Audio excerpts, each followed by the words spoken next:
High emotion equals high price. Let's talk about home staging. 3 reasons why you need to stage your home before you get ready to sell. Number 1, space and purpose.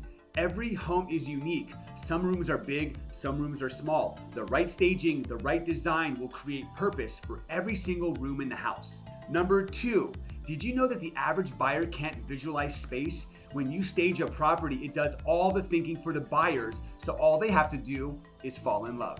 Number 3, colors and style. Did you know that psychologically, colors create emotional connections with the buyers? If you have the right color, the right accessories, the right rug, and some beautiful plans throughout the home, you're gonna improve that buyer's emotional connection. If you're thinking about selling in today's market, where inventory is growing and affordability is falling, you need to consider staging.